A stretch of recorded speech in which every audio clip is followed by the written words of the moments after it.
বন্ধ কেন হবে? প্রতি বছরের মতো এবছর যজ্ঞ হবে, তবে তা দেবরাজ ইন্দ্রের উদ্দেশ্যে নয়। তবে আমরা পুজো করব এই সবুজ ঘাসের জন্য, আমরা পুজো করব সব গোপালকদের জন্য,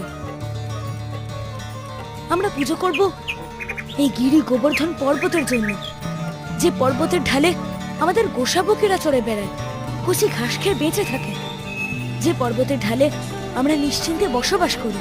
ঠিক, কানাই তো একদম ঠিক কথাই বলেছে। হ্যাঁ, আমাদের কানাই একদম ঠিক বলেছে। যজ্ঞ তো গিরি গোবর্ধন পর্বতেরই হওয়া উচিত। হ্যাঁ হ্যাঁ, কানাই ঠিক বলেছে, কানাই ঠিক বলেছে। বেশ বেশ, তবে তাই হোক। পূর্ব নির্দিষ্ট দিনেই যজ্ঞ হবে, উৎসব হবে গিরি গোবর্ধন পর্বতের জন্য।